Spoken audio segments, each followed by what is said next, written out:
I read the most popular book of 2023 and dun. Hello and welcome back to my channel. If you're new here, I'm Alice. We talk about books. Sometimes we do some lifestyle and vlog content. So if you're looking for someone to stick on in the background whilst you make yourself a meal, clean your room, do that thing you've been putting off for the longest time, or you just want someone to listen to, then I'm your gal. So consider hitting that subscribe button. Come on in, join the family. It is free and you can unsubscribe at any time. And if you're a returning viewer, thank you so much for your continued support.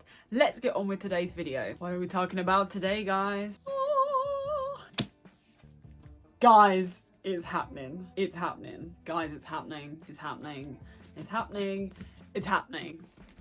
It's the fourth wing video, baby. Let's do it. So, yes, I know I did kind of mess up the dust jacket a little bit. It's okay. Books are meant to be well loved, right? Can we just take a second? I feel like we just need to take a moment of silence, okay, for this book. Thank you. This was the most popular book of 2023 and it took me till the end of 2024 to actually get around to reading it. I don't know why I was putting it off. I feel like part of the reason was I thought I'm gonna love it so much, then I'm not gonna have time. I think also I went away at the start of the year and I thought this is too big to put in my suitcase, and I also thought, you know, it is a bit bulky and I didn't want to read it on a Kindle. I wanted to read it in the book form. So yeah, I think it just, you know, one thing led to another. Here we are, it's November, it is what it is, you know, but we finally read it. And honestly, if I didn't have to read The Maze Runner for the non-negotiable, which also am loving, by the way, and we'll do a video on that soon, I'm literally itching for Iron Flame. So if that gives you any idea of what this was like for me, then there's your little teaser. Just want to do a quick disclaimer. Obviously, there probably will be some spoilers in this video. So if you haven't read it yet and you intend on reading it, then I would pause it now, go away and read it, come back to this video at a later date. You know, I'm sure you'll find something else on the channel. Just have a little browse, and if you're up to date, don't worry, there will be one coming on Saturday, so you don't have to wait that long. We'll have another one for you. If you're not going to get round to it, or you have read it, then keep watching and, you know, see how we get on. Second disclaimer, second public service announcement, please always read the trigger warnings before reading the books. These books definitely have elements in them that I feel like should be warned before, so go check that out online. We want a safe and happy readers out there, guys, so go do it. Bring in the trusty laptop.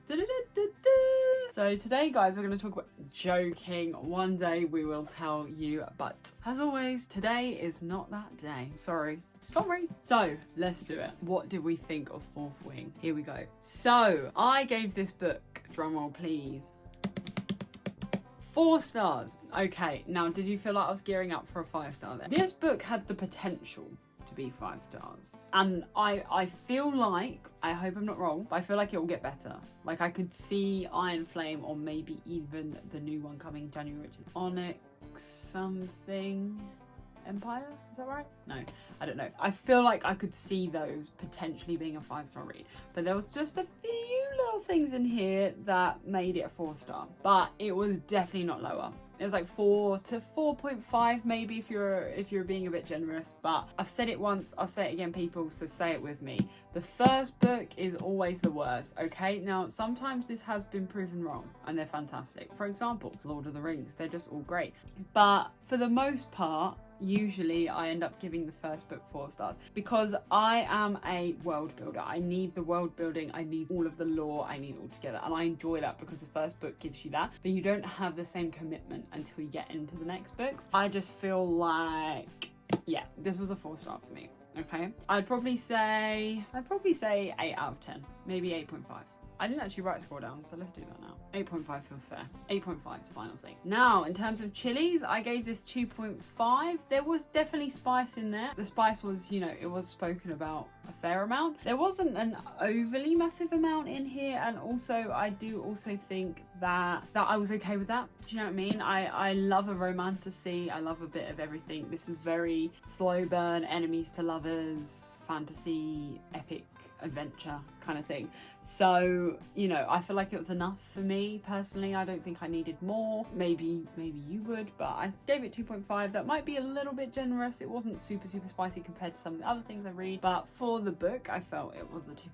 chilies, that is. Would I recommend this book? Yes, for sure. I would recommend this book. Now, maybe not to all readers. For example, if someone's not interested in fantasy at all, they're not gonna love it. But I would actually say this could be a good way to get someone into fantasy. It's definitely not as intense as like ACOTAR or some of the other sort of not spin-offs, that's the wrong word, other sort of little fantasy books that I've read. I would say it's definitely a little bit more, I don't want to say grounded because that feels wrong, but do you know what I mean? Like, it's a few more grounded in reality kind of thing. So I think this could be a good stepping stone. But obviously you've got to like a little bit of spice as well, and you've got to love a little bit of romance as well. But I would recommend this book. If you've been thinking about it, I would recommend it. And again, this is still your chance. You can still pause this video, not get any spoilers, and go away and read it. So I would highly recommend it. If you've got it on your shelf and you've been thinking about it for ages, don't just donate it to charity or sell it or give it up. Give it a go. I'm really, really glad that I did. Shall we talk about the review, guys? This is what we've all been waiting to see, isn't it? I know.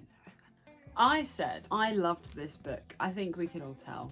I did love this book. The dragons were amazing. I loved the world building, loved the folklore, loved everything going on, really. I did. And you know, for once, the main characters actually didn't annoy me that much, which is insane. For example, Feyre and ACOTAR for like the longest time was like, then we grow to love her, it was fine.